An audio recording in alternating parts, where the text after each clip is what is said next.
ট্রাইব্যুনালের মামলায় আসামি হচ্ছেন শহীদ জিয়ার খুনি মোজাফফর। হাজির করার আবেদন। রাজনৈতিক মামলা প্রত্যাহার হলেও নারী নির্যাতনের অভিযোগে ছাড় নয় বললেন আইনমন্ত্রী।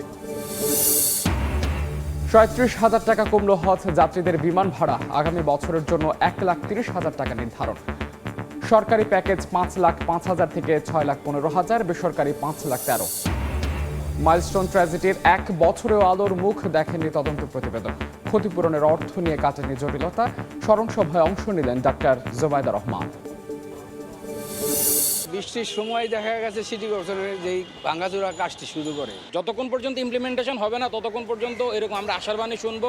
প্রত্যেক বর্ষাতে আমরা গালাগালি করব। নতুন ড্রেন নির্মাণ সংস্কারে কোটি কোটি টাকা ব্যয় নিয়ে সমাধান। সামান্য বৃষ্টিতে ডুবে যায় ঢাকা।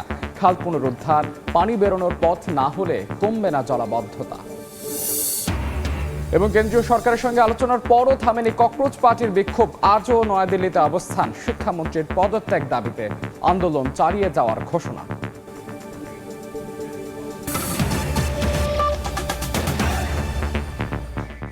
সময় সংবাদের সঙ্গে আছে আমি মাহাদি ইসলাম ধ্রুব। ৪৫ বছর পর শহীদ রাষ্ট্রপতি জিয়াউর রহমানের হত্যা মামলায় গ্রেফতার সাবেক সেনা কর্মকর্তা মোজাফফর হোসেনকে ট্রাইব্যুনালের মামলায় আসামি করা হচ্ছে। এ সংক্রান্ত একটি আবেদন জমা হয়েছে ট্রাইব্যুনালে। এতে মোজাফফর হোসেনকে গ্রেফতার দেখানোর কথা উল্লেখ করা হয়েছে। আজই এর শুনানি হবে আন্তর্জাতিক অপরাধ ট্রাইব্যুনালে। এর আগে গত বৃহস্পতিবার মাসুদ উদ্দিন চৌধুরীর কথোপকথনের সূত্র ধরে গ্রেফতার করা হয় তাকে। এরপর নেওয়া হয় শহীদ রাষ্ট্রপতি জিয়াউর রহমানের হত্যার ঘটনাস্থলে। সোমবার স্বরাষ্ট্রমন্ত্রী জানান, জিয়াউর রহমান হত্যা মামলার এই আসামির বিচার হবে সামরিক আদালতের মাধ্যমে। তবে প্রসিকিউশন জানিয়েছে মোজাফফরকে মানবতা বিরোধী অপরাধ মামলায় গ্রেফতার ও বিচারের সব প্রস্তুতি সম্পন্ন হয়েছে। তার বিরুদ্ধে শুরু হয়েছে তদন্ত।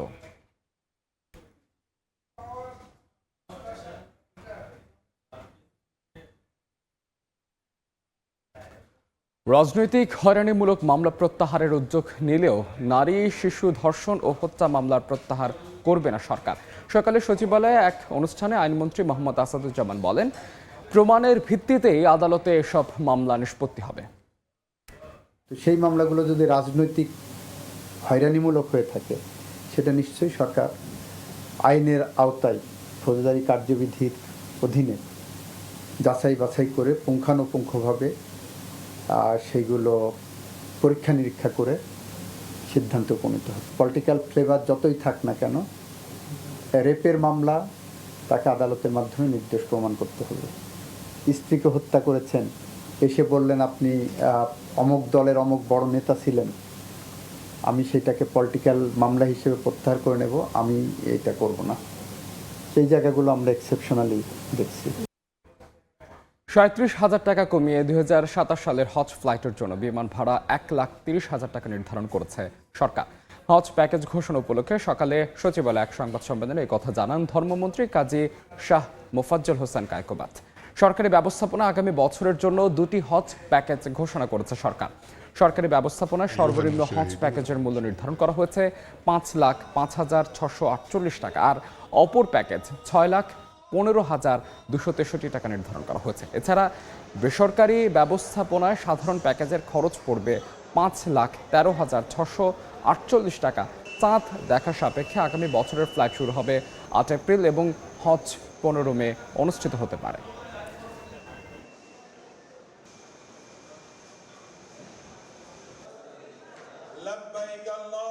এই বছর সরকারি মাধ্যমে আমরা 2টি হজ প্যাকেজ নির্ধারণ করেছি, যথা হজ প্যাকেজ 1 ও হজ প্যাকেজ 2 সাশ্রয়ী। প্রধানমন্ত্রী জনাব তারেক রহমান সাহেবের ব্যক্তিগত উদ্যোগে বিমান ভাড়া কিছুটা কমানো সম্ভব হয়েছিল। এই বছর মাননীয় প্রধানমন্ত্রী প্রচেষ্টা বিমান ভাড়া গত বছরের চেয়ে ২৪,৮৩০ টাকা কমানো হয়েছে।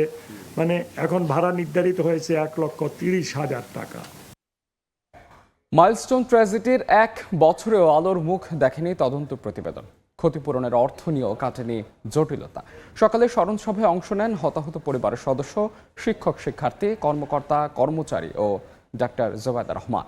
এ সময় শোক সংতপ্ত পরিবারের সদস্যদের গভীর সমবেদনা জানান প্রধানমন্ত্রীর সহধর্মিণী। খোঁজ খবর নেন আহত শিক্ষার্থীদের। অভিভাবকরা বলছেন, সরকার যে ক্ষতিপূরণ দিতে চাইছে তা পর্যাপ্ত নয়। আহত অনেক শিক্ষার্থীর চিকিৎসার খরচে প্রস্তাবিত ক্ষতিপূরণের চেয়ে কয়েক গুণ বেশি। এছাড়া দুর্ঘটনার তদন্ত প্রতিবেদন এখনো আলোর মুখ না দেখায় হতাশা প্রকাশ করেন তারা। 2025 সালের 21 জুলাই মাইলস্টোনে বিমান বাহিনীর যুদ্ধ বিমান বিধ্বস্ত হয়ে অন্তত 36 জন নিহত হন। এর মধ্যে বেশিরভাগ স্কুলের শিক্ষার্থী আহত হন শতাধিক।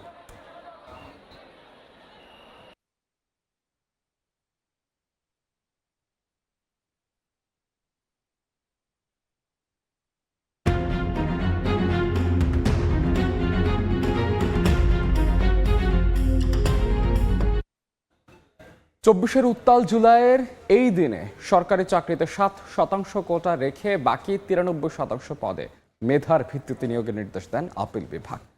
ততদিনে সারা দেশে নিহত হয়েছেন শিক্ষার্থী সহ অনেক মানুষ, আহত কয়েক হাজার। এই পরিস্থিতিতে শিক্ষার্থীরা স্পষ্ট জানিয়ে দেন শুধু আদালতের রায়ের মাধ্যমে হত্যার দায় এড়াতে পারবে না সরকার। ফলে শাটডাউন কর্মসূচি আরও জোরদার করার আহ্বান জানান তারা। কি ঘটেছিল রক্তাক্ত জুলাইয়ের এই দিনে জেনে আসবো হাসান ওয়ালির রিপোর্টে।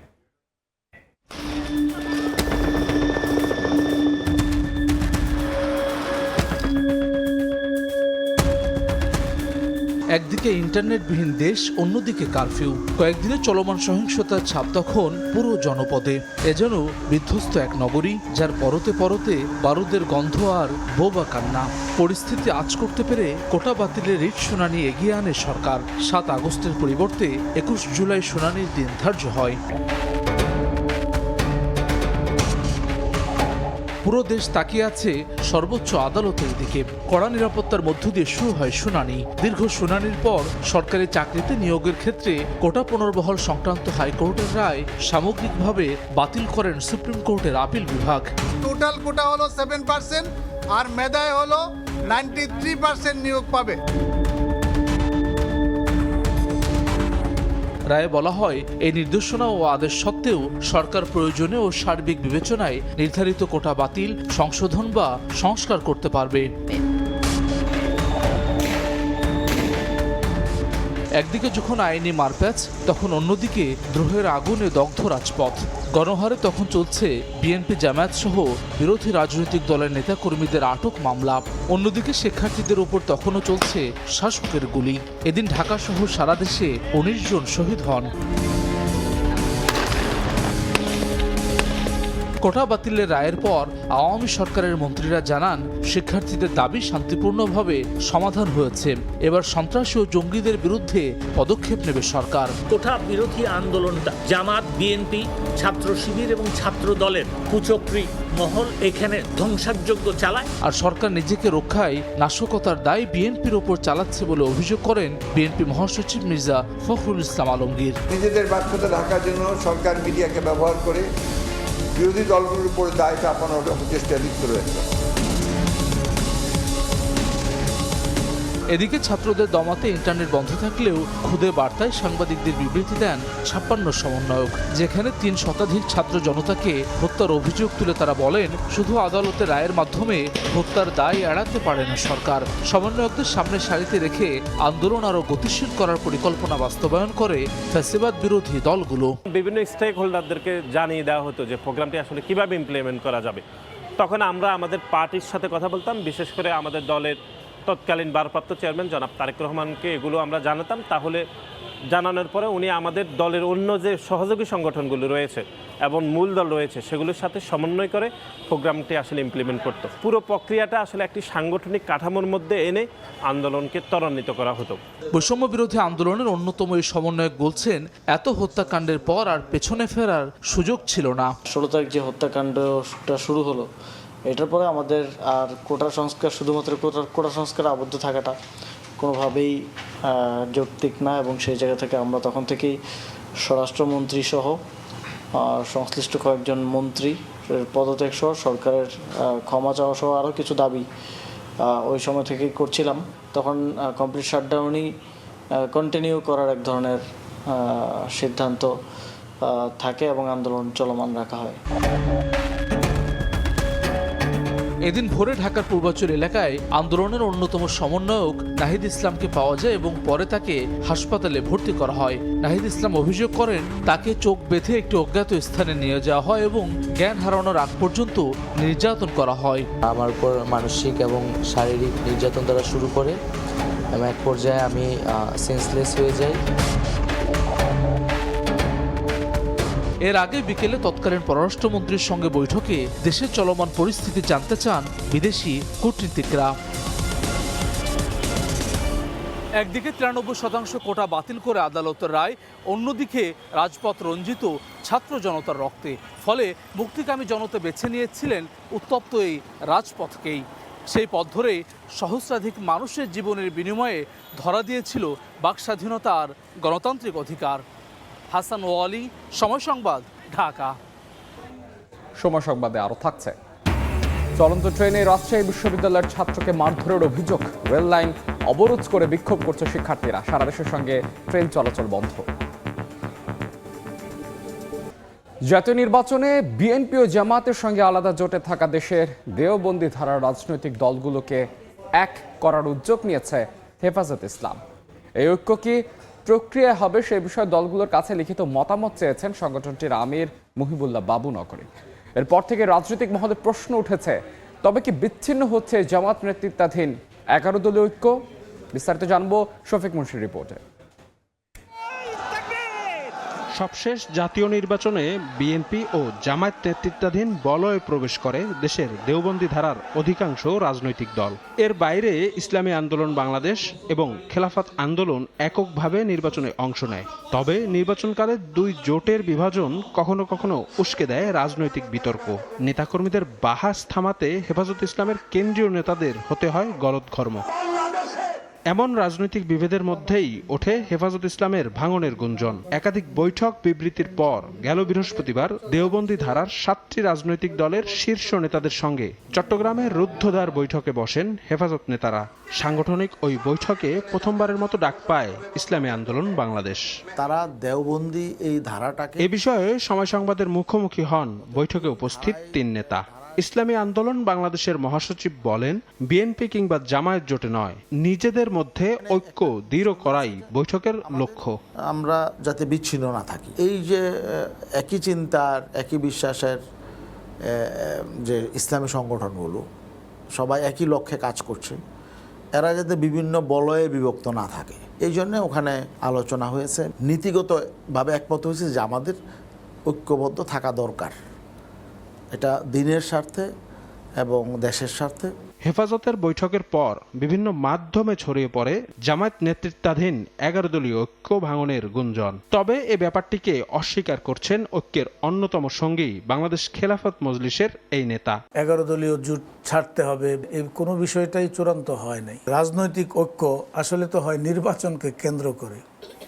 রিসেন্টলি তো কোনো জাতীয় নির্বাচন নাই, এখন কোনো নির্বাচনী ঐক্য হবে বলে আমার কাছে মনে হয় না। ঐক্যে ফাটল ধরেছে কিংবা ফাটল ধরবে এই ধরনের কোনো পরিস্থিতি নাই। বাকি মিডিয়া যার যার মতো, সে তো মিডিয়ার নিউজ করে, ন্যারেটিভ তৈরি করে। তবে হেফাজতে ইসলাম মনে করে রাজনৈতিক জোটে ভাঙন নয়, দেওবন্দি চিন্তাধারার সব দলগুলোর ঐক্য গড়াই তাদের মূল লক্ষ্য। যারা বিএনপির সাথে জোটে আছেন, জামায়াতের সাথে 11 দলে যারা আছেন, আপনারা বের হয়ে যান, এরকম কোনো কথাবার্তা বলেননি তিনি। তার উদ্দেশ্য এটাই ছিল যে আমরা যারা কওমি আছি, আমরা ঐক্যবদ্ধ একটা প্ল্যাটফর্মে এসে আমাদের ঐক্যবদ্ধভাবে একটা আমাদের আলাদা শক্তি জনগণের সামনে আমরা প্রকাশ করা। ঐক্যের প্রক্রিয়া ঠিক করতে আগামী 3 আগস্টের মধ্যে দলগুলোর পক্ষ থেকে লিখিত মতামত চেয়েছে হেফাজত আমির। এখনো আমাদের সামনে। শফিক মুন্সি, সময় সংবাদ, ঢাকা। সচিবালয়ের সাপ্তাহিক ব্রিফিং করছেন প্রধানমন্ত্রীর তথ্য সম্প্রচার উপদেষ্টা ডাক্তার জাহিদুর রহমান। সরাসরি যাচ্ছে সেখানে। সুবিধা তো বেশি, দামের দিক থেকে বলি বা অন্যান্য সুবিধা, আমাদের জনগণকে একটু মোটিভেটেড হতে হবে। সেই সচেতনতার কাজ চলছে এবং সরকারও চেষ্টা করছে মানুষের মধ্যে এটা যতটা ছড়িয়ে দেওয়া যায়। মোড়কের যে নিয়ম আছে সেটা যারা পালন করেননি তাদের বিরুদ্ধে ভ্রাম্যমাণ আদালত, ভ্রাম্যমাণ কোর্ট পরিচালনা হচ্ছে। এখানে বেশ কিছু জরিমানা জুন 2026-এ 13,11,500 টাকা জরিমানা করা হয়েছে। আর 26 পর্যন্ত জুন 2026 পর্যন্ত মোট 1093টি ভ্রাম্যমাণ আদালত পরিচালনা করা হয়েছে। এটা 70 লক্ষ টাকার মতো পাওয়া গেছে জরিমানার ক্ষেত্রে। অস্ত্রের ক্ষেত্রে একটা খবর আছে, বিটিএমসি নিয়ন্ত্রণাধীন 25টি মিলের মধ্যে 16টি মিল প্রাইভেট পাবলিক পার্টনারশিপের আওতায় পরিচালনার জন্য অর্থনৈতিক বিষয় সংক্রান্ত মন্ত্রিসভা কর্তৃক অনুমোদিত হয়েছে। একটা কথা একটু মনে রাখা দরকার, সরকার তার ইন্ডাস্ট্রিগুলো পরিচালনার ক্ষেত্রে বেশিরভাগ ক্ষেত্রে খুব বেশি দক্ষতার পরিচয় দিতে পারেনি এবং আমাদের এক ধরনের চাওয়া আছে যে এই ইন্ডাস্ট্রিগুলো যেন বন্ধ না হয়ে যায়। কিন্তু সমস্যা হচ্ছে এগুলো চালাতে গেলে অনেক ক্ষেত্রেই খরচ বেশি হয় এবং সেই পুরনো কথাই টাকাগুলো দিতে হয় জনগণের করের টাকা থেকে, এগুলো পাবলিক মানি। তো এখন যে পিপিপির কথা চিন্তা করা হচ্ছে তাতে যেহেতু ব্যক্তিগত ব্যক্তি উদ্যোক্তারা এটার সাথে যুক্ত হচ্ছেন, আমরা আশা করি এটা লাভজনক করা যাবে, চাকুরিগুলো রক্ষা করা যাবে এবং জরুরি কথাটা হচ্ছে এতে সরকারকে ভর্তুকি দিতে হবে না। সরকার সচিবালয়ের সাপ্তাহিক ব্রিফিংয়ে কথা বলছিলেন প্রধানমন্ত্রীর তথ্য উপদেষ্টা জনাব ডাক্তার জাহিদুর রহমান। আমরা সরাসরি যুক্ত ছিলাম সেখানে। তার বক্তব্যের বাকি অংশ দেখতে ভিজিট করুন সময় টেলিভিশনের ফেসবুক পেজে। বর্ষা এলেই একই দুর্ভোগ নগরবাসীর মনের পুরনো প্রশ্ন, আবারও কি ডুবতে যাচ্ছে রাজধানী ঢাকার বেশিরভাগ এলাকা? সমস্যা সমাধানে গেল অর্থ বছরে জলাবদ্ধতা নিরসন ও নর্দমা পরিষ্কারে উত্তর সিটি ব্যয় করেছে 178 কোটি টাকা, আর দক্ষিণ সিটিতে জলাবদ্ধতা নিরসন ও খাল নালা পরিষ্কারে ব্যয় হয়েছে প্রায় 84 কোটি টাকা। এখন প্রশ্ন উঠছে, প্রতি বছর কোটি কোটি টাকা খরচের পরও কেন একই চিত্র? তানভীর হাসান মেঘের রিপোর্টে বিস্তারিত।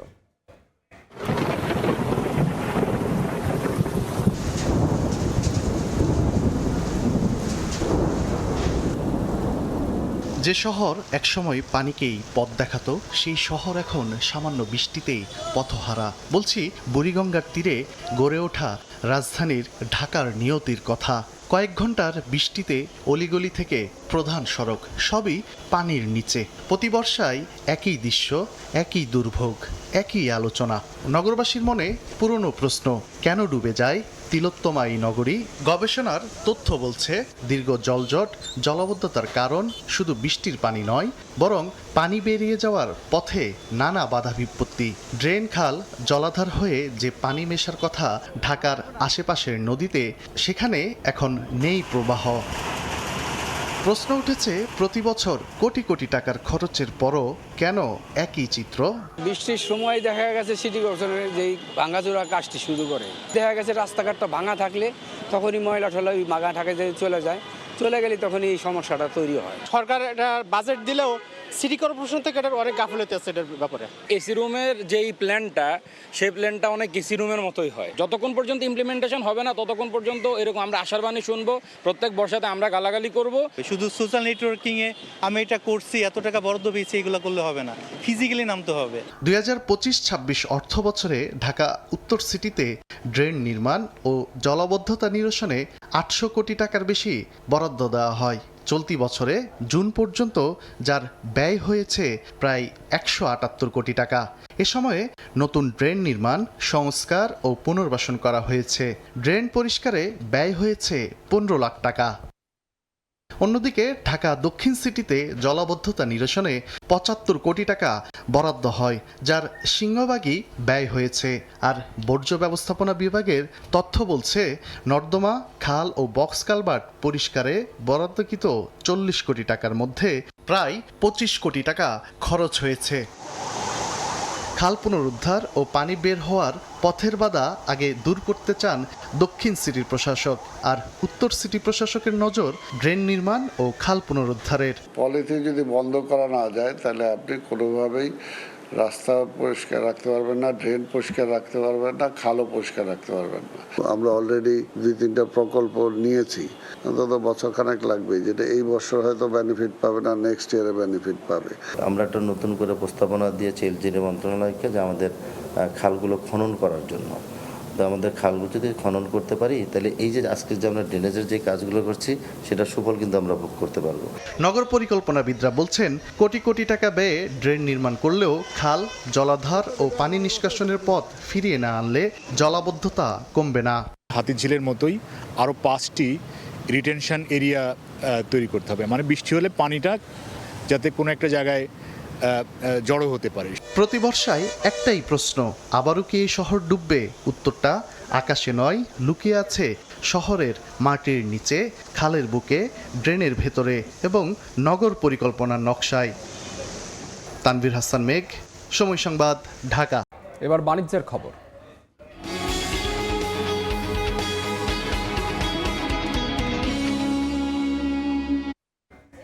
ডলারের দাম বাড়ছে, ফলে বাড়তে পারে পণ্যের মূল্য। বর্তমানে আমদানি খাতে প্রতি ডলার বিক্রি হচ্ছে 123 টাকা 75 পয়সা, আর খোলা বাজার ও ব্যাংকের নগদ লেনদেনে বিক্রি হচ্ছে 124 টাকা 50 পয়সা থেকে 126 টাকা 50 পয়সায়। কেন্দ্রীয় ব্যাংকের তথ্য বলছে কৃত্রিম নয়, রপ্তানি আর ধীরগতি ও আমদানি বৃদ্ধির চাহিদা নির্ধারণ করছে ডলারের বাজার মূল্য। আর বিশ্লেষকদের আশঙ্কা, মধ্যপ্রাচ্যের অস্থিরতায় বাড়বে আমদানি ব্যয়, উস্কে দিতে পারে উৎপাদন খরচ ও মূল্যস্ফীতিও। সেলিয়া সুলতানের রিপোর্টে বিস্তারিত। দেশের ডলারের দাম আবারও বেড়েছে। আন্তঃব্যাংক লেনদেন পর্যালোচনায় দেখা যায়, জুলাইয়ের শুরুতে ডলারের দাম বৃদ্ধির গতি ছিল 13 থেকে 15 পয়সা। শেষ সপ্তাহে 1 লাফে বাড়ে 50 পয়সা। কেনার সাথে তাল রেখে ব্যাংকের ডলার বিক্রিতে দামও বেড়েছে। গত এক সপ্তাহে আমদানি খাতে 123 টাকা 75 পয়সা ডলার বিক্রি হয়েছে 123 টাকা 90 পয়সায়। এছাড়া খোলা বাজারে ও ব্যাংকগুলোর নগদ লেনদেনে ডলার 124 টাকা 50 পয়সা থেকে 126 টাকা 50 পয়সায় বিক্রি হচ্ছে। রপ্তানি আয়ের গতি এবং আমদানি কার্যক্রম বৃদ্ধি পাওয়ায় ডলারের চাহিদা বাড়ার কারণে মূলত এই দাম বৃদ্ধি পাচ্ছে বলে জানায় কেন্দ্রীয় ব্যাংক। বাংলাদেশ ব্যাংক এক্সচেঞ্জ রেটের উপর কোনো প্রকার হস্তক্ষেপ করে না। এই দর নির্ধারিত হয় চাহিদা এবং যোগানের প্রেক্ষিতে, অর্থাৎ মার্কেট ডিসাইড করে এক্সচেঞ্জ রেট বা ডলারের মূল্য কত হবে। যদি অভিযোগ ওঠে কোনো ব্যাংক কোনো কারসাজি করছে, আমাদের যে বৈদেশিক মুদ্রা পরিদর্শন বিভাগ আছে তারা বিষয়টা পরিদর্শন করবে। তবে ডলারের এই বৃদ্ধি শুধুমাত্র আইএমএফ এর পরামর্শে নয়, বরং মধ্যপ্রাচ্যের অস্থিরতাকেও দায়ী করেছেন বিশ্লেষকরা। তাদের মতে আমদানিতে উচ্চ মূল্যে ডলারের ব্যয় আবারও পণ্যের মূল্যে উল্লম্ফন দেখাবে সাধারণ মানুষকে। বাড়বে উৎপাদন খরচ, বাড়বে মূল্যস্ফীতি। আমাদের খাদ্যপণ্য থেকে শুরু করে মেশিনারি সবই তো আমরা আমদানি করে থাকি। তার মানে কি দাম বেড়ে যেতে পারে? হ্যাঁ, এগুলো সবকিছুরই দাম কিছুটা বাড়বে। আমাদের কাছে মনে হয় কি যে 15 পয়সা 20 পয়সা 30 পয়সা যদি বেশি হয় তাহলে এটা বোধ কোনো বড় সমস্যা নেই, কিন্তু যখন হাজার হাজার কোটি টাকার লেনদেন হয় তখন কিন্তু এইটাই একটা বড় ইন্ডিকেটর।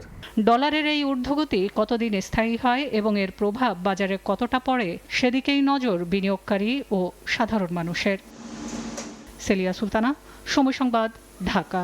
টানা 2 দফা কমার পর দেশের বাজারে আবারও বাড়ল স্বর্ণের দাম। মঙ্গলবার এক বিজ্ঞপ্তিতে বাংলাদেশ জুয়েলার্স অ্যাসোসিয়েশন বাজুস জানায়, ভরিতে 1633 টাকা বাড়িয়ে ভ্যাট সহ 22 ক্যারেটের 1 ভরি স্বর্ণের দাম নির্ধারণ করা হয়েছে 2,21,441 টাকা।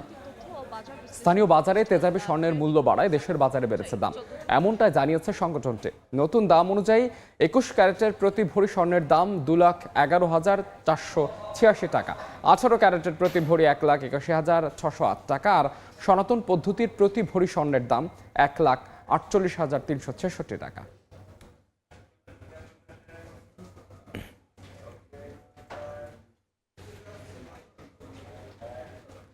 রাজধানীর ভাটারায় বাসায় গ্যাস লিকেজ থেকে বিস্ফোরণে একই পরিবারের 3 জন দগ্ধ হয়েছেন। এই মুহূর্তে ঘটনাস্থলে আছেন সহকর্মী মাসুদুর রহমান, যাচ্ছে তার কাছে। মাসুদ, আমরা এই মুহূর্তে আছি রাজধানীর ভাটারা সলিমউদ্দিন রোডের একটি বাসার নিচতলায়, যেখানে মধ্যরাতে ভয়াবহ একটি বিস্ফোরণের ঘটনা ঘটেছে এবং এখানে একটি পরিবার ভাড়া থাকতো এবং সেই পরিবার ঘুমন্ত অবস্থায় পুরোপুরি আগুন ধরে যায় এবং এতটাই বিকট শব্দ হয় যে আশপাশে যারা ছিল সবাই আসলে দৌড়ে পালিয়ে নিজের জীবন রক্ষা করার জন্য আসলে উদ্ভূত হয়ে পড়ে। কারণ এমন একটি ঘটনা, সবাই যখন গভীর ঘুমে, তখন এখানকার যারা কেয়ারটেকার রয়েছে তাদের সাথে কথা বলে যেটুকু জানতে পেরেছি যে তারা ঘুমের মধ্যে ছিলেন এবং তখনই হঠাৎ করে একটি বিকট শব্দ হয়। এরপরে আসলে তারা কিছু বুঝে উঠতে পারছিলেন না। গেট খুলে দেখেন যে আশপাশে পুরো বাসাটিতে আগুন ধরে গেছে এবং এখানে যেই 2 কক্ষ ছিল, যে 2টি কক্ষে তারা ভাড়া থাকতো, 2টি কক্ষ একেবারেই ভেঙে চুরে চুরমার হয়ে যায় এবং পুরো বিল্ডিংটার যে নিচতলা এটি কিন্তু একদম ফাটল ধরে গেছে এবং এটির যে প্রধান ফটক, সেই প্রধান ফটকেও কিন্তু আমরা দেখেছি যে প্রধান ফটকও ভেঙে গিয়েছিল। এত জোরেই আসলে এটি বিস্ফোরণ হয়েছে। তো এখানকার যারা স্থানীয়রা আছেন তারা যেটি বলছেন যে এখানে সাধারণত দিনের বেলা গ্যাসের লাইনের ট্রেনের গ্যাস কম থাকে এবং অনেক সময় থাকেই না এবং রাতের দিকে আসে। তো এখানে এরকম হয়ে থাকতে পারে যে এখানে গ্যাস জমে থেকে সেটি বিস্ফোরণ হয়েছে, অথবা যে লাইন আছে সেই লাইনে কোনো একটি গোলযোগের কারণে হঠাৎ বিস্ফোরণের ঘটনা ঘটেছে। তো এখানে ফায়ার সার্ভিস এসেছিল ঘটনা জানার পর, তারাও এটি চেক করার চেষ্টা করছে। তারা এখন পর্যন্ত নিশ্চিত হতে পারেনি যে এটা আসলে সূত্রপাতটি কোথা থেকে, তবে তারা যেটি বলছে যে এটি অবশ্যই কোনো একটি বিস্ফোরণের মাধ্যমে এটি হয়েছে এবং সেটির যে উৎস সেটি তারা খোঁজার চেষ্টা করছে। তারা প্রাথমিক তদন্ত করে এখান থেকে গেছে, তারা আবারও এখানে টিম তাদের আসবে, এসে তারা এখানে যে কিভাবে এই ঘটনাটি ঘটলো, কিভাবে আসলে এই বিস্ফোরণটি ঘটলো এবং এই বিস্ফোরণ ঘটার পর আগুনে যারা পুড়ে গেছে একই পরিবারের 3 জন, তাদের অবস্থা এখন পর্যন্ত সংকটাপন্ন বলে জানিয়েছে বার্ন ইনস্টিটিউট থেকে। এবং এখানে যারা এসেছিল তারা এখানকার আশপাশের যে ঘটনাস্থল এগুলোর থেকে আলামত সংগ্রহ করার পাশাপাশি এমন একটি বিকট যেই বিস্ফোরণ সেটি কিভাবে হলো সেটির বিষয়ে তারা তাদের তদন্ত চালিয়ে যাচ্ছে। এখানে যারা এখানে ছিল তাদের 2-1 জনের সাথে যদি আমরা একটু কথা বলতে চাই যে আপনারা কিভাবে জানতে পারলেন এখানে কি হয়েছিল, বলেন তো একটু। আমরা রাত্রে যখন খবর পেলাম যে আমাদের ভাড়াটিয়ার ওইখানে একটা বিকট শব্দ হয়েছে, শব্দ হইলে পরে তখন উনি আমার সিকিউরিটি গার্ড বেরোয় দেখে যে আগুন বেরোলে উনি গেট খুলে দিয়েছে। গেট খুলে দিলে এরপরে তো গ্লাস সব পড়া শুরু হয়েছে, গেট বাঁকা হয়ে গেছে এবং গ্রিল রড যা ছিল ওগুলো বাঁকা হয়ে গেছে, খুলে গেছে আর দেওয়াল ভেঙে পড়ে গেছে। এরপরে গিয়ে দেওয়াল ভেঙে পড়ে গেছে আর 3 জন ইনজুর্ড হয়েছে। ফায়ার সার্ভিস কি বলেছে? ফায়ার সার্ভিস বলছে ওনারা তদন্ত দেখে গেছে, রাত্রে একবার আসছিল, আবার সকালে এসে দেখে গেছে। ওনারা বলতেছে যে আমরা তদন্ত করে আমরা দেখবো এটা কি। ওনারা এখন পর্যন্ত কোনো ক্লু পায় নাই ওইভাবে খুঁজে, কি কারণে এটা হলো ওনারা এখন পর্যন্ত কিছুই পায় নাই। প্রত্যক্ষদর্শীরা যেমনটি জানাচ্ছিলেন যে এই ঘটনায় এখন পর্যন্ত তারা এটি জানতে পেরেছেন এবং ফায়ার সার্ভিস আসার পরে হয়তো বা আরও তারা ডিটেলস জানাতে পারবেন। তো এখন পর্যন্ত এই এলাকায় যারা আছে সবাই আসলে এরকম একটি ঘটনায় আতঙ্ক বিরাজ করছে। এখানে সবাই দেখতে আসছে যে এখানে আসলে এই ধরনের ঘটনা কিভাবে ঘটলো। অন্য যারা আছে সবাই তাদের গ্যাসের লাইন চেক করছে যে আসলেই আরও কোনো শঙ্কা এই এলাকায় তৈরি হয়েছে কিনা। তো সার্বিকভাবে এই ছিল আমার কাছে বাড্ডার যেই গ্যাস বিস্ফোরণের ঘটনায় হতাহতের ঘটনার বিষয়ে। ভাটারায় একই পরিবারের 3 জন গ্যাস লিকেজে দগ্ধ হয়েছেন। ঘটনাস্থল থেকে সেখানকার সবশেষ খবর জানাচ্ছেন সহকর্মী মাসুদুর রহমান। চলন্ত ট্রেনের শিক্ষার্থীকে মারধরের অভিযোগে রেল লাইন অবরোধ করে বিক্ষোভ করছেন রাজশাহী বিশ্ববিদ্যালয়ের শিক্ষার্থীরা। এতে সারা দেশের সঙ্গে রাজশাহী রেল যোগাযোগ বন্ধ হয়েছে। এই মুহূর্তে সেখানে আছেন সহকর্মী মওদুদ রানা, যাচ্ছি তার কাছে। রানা, রাজশাহী বিশ্ববিদ্যালয়ে এখন শিক্ষার্থীরা রেল লাইন অবরোধ করে রেখেছে, যার ফলে এই রাজশাহী থেকে সারা দেশের সাথে ট্রেন যোগাযোগ সেটি বন্ধ রয়েছে। আমি রয়েছি জামালপুর ভদ্রা রেল লাইনের সংলগ্ন যে ফ্লাইওভারটি রয়েছে তার নিচে, এবং আমার পেছনে ঠিক দাঁড়িয়ে রয়েছে বনলতা এক্সপ্রেস, যেটি রাজশাহী থেকে ঢাকা চলাচল করে এবং সকাল 7:30টায় এই ট্রেনটি এখানে পৌঁছায় এবং পৌঁছানোর পর শিক্ষার্থীদের আন্দোলনের কারণে সেই ট্রেনটি এখানে থেমে আছে এবং প্রায় 4 ঘন্টার মতো যাত্রীরা এই ট্রেনে অবস্থান করছেন। এবং এখানে যেসব যাত্রীরা রয়েছেন তারা যেটি বলছেন যে তারা চরম ভোগান্তিতে রয়েছেন এবং ট্রেনের মধ্যে নারী, শিশু এবং অসুস্থ ব্যক্তিরা রয়েছেন। তারা বলছেন যে অনেকেই আজকে দেশ ছাড়বেন, তারা এয়ারপোর্টে যাবেন, যার কারণে এই ট্রেনে উঠছেন। সব মিলিয়ে তারা নির্দিষ্ট তাদের যে গন্তব্য সেটিতে যেমন যেতে পারছেন না, এই ট্রেনের মধ্যে থাকার কারণে তারা চরম ভোগান্তিতে রয়েছেন। এবং এই যে ঘটনা, এর সূত্রপাত ঘটেছে গতকাল রাতে পদ্মা যে এক্সপ্রেস, সেই পদ্মা এক্সপ্রেস ট্রেনে রাজশাহী বিশ্ববিদ্যালয়ের আইন বিভাগের শিক্ষার্থী তিনি আসলে রাজশাহীতে আসছিলেন। তিনি দেখতে পান যে ট্রেনের টিটি সুমন মিয়া তিনি মানুষের কাছ থেকে ঘুষ নিচ্ছেন, অর্থাৎ টিকিটের নাম করে টাকা নিচ্ছেন, কিন্তু সেটি কোনো রসিদ দিচ্ছিলেন না। তিনি এটার প্রতিবাদ করেন। তখন টিটি সুমন সহ তার লোকজন সেই শিক্ষার্থীকে মারধর করেন এবং ট্রেন থেকে ফেলে দেওয়ার চেষ্টা করেন। তারই প্রতিবাদেই এই অবরোধ চলছে।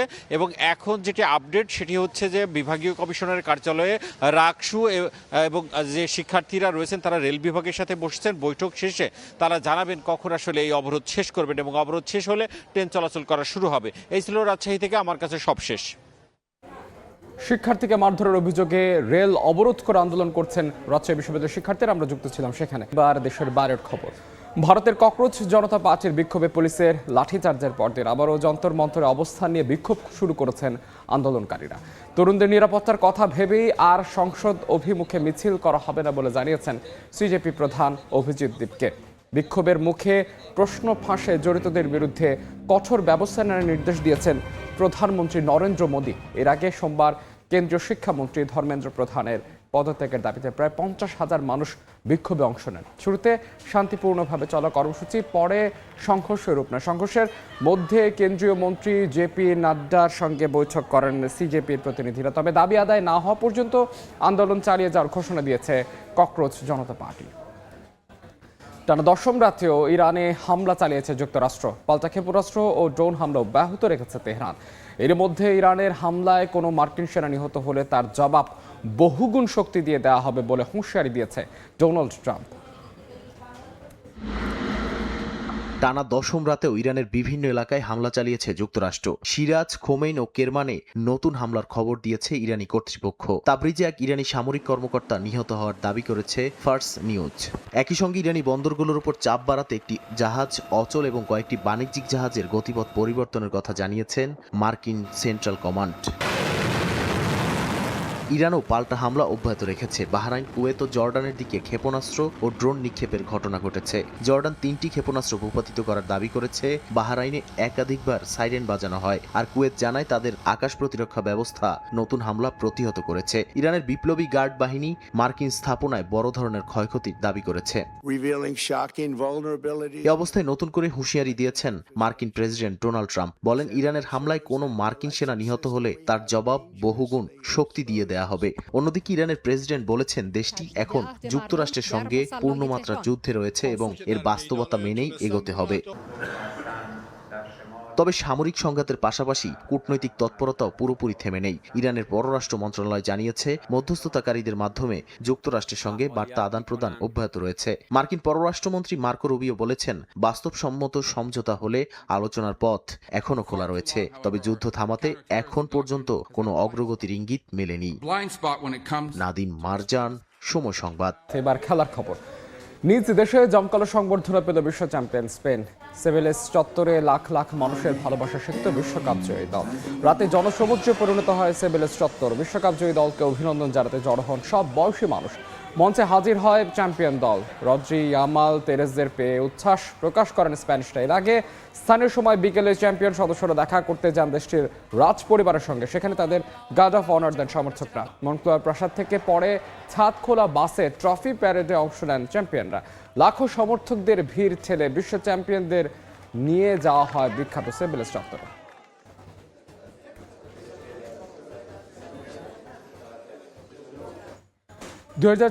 বিশ্বকাপ ফুটবলে রানার্স আপ হয়ে যুক্তরাষ্ট্র থেকে দেশে ফিরেছে আর্জেন্টিনা জাতীয় ফুটবল দল। বৃষ্টি উপেক্ষা করে প্রিয় দলের খেলোয়াড়দের স্বাগত জানাতে বিমানবন্দরে জড়ো হন হাজারো সমর্থক। কোচিং স্টাফ সহ মোট 19 জন খেলোয়াড় এই ফ্লাইটে দেশে ফেরেন। তবে সতীর্থদের সঙ্গে দেশে ফেরেননি দলের অধিনায়ক ও তারকা ফরওয়ার্ড লিওনেল মেসি। এ পর্যায়ে শীর্ষ সংবাদগুলো জানিয়ে দিচ্ছে আরও একবার। ট্রাইব্যুনালের মামলায় আসামি হচ্ছেন শহীদ জিয়ার খুনি মোজাফফর। হাজির করার আবেদন। রাজনৈতিক মামলা প্রত্যাহার হলেও নারী নির্যাতনের অভিযোগে ছাড় নয় বললেন আইনমন্ত্রী। 24,000 টাকা কমলো হজ যাত্রীদের বিমান ভাড়া। আগামী বছরের জন্য 1,30,000 নির্ধারণ। সরকারি প্যাকেজ 5,05,000 থেকে 6,15,000, বেসরকারি 5,13,000। এবং রাজধানীর ভাচারায় গ্যাস লিকেজ থেকে ভয়াবহ বিস্ফোরণ, বিধ্বস্ত পুরো ঘর। একই পরিবারের 3 জন দগ্ধ, সবার অবস্থায় আশঙ্কাজনক। এই ছিল দুপুর 12টার সময় সংবাদের এখনকার আয়োজন। এরপর খেলার সময় সঙ্গে থাকবেন সহকর্মী মালিয়া সোহরওয়ার্দী। ধ্রুব, আপনাকে ধন্যবাদ। খেলার সময় নিয়ে আসছি কিছুক্ষণ পর, সঙ্গে থাকুন সময়ে।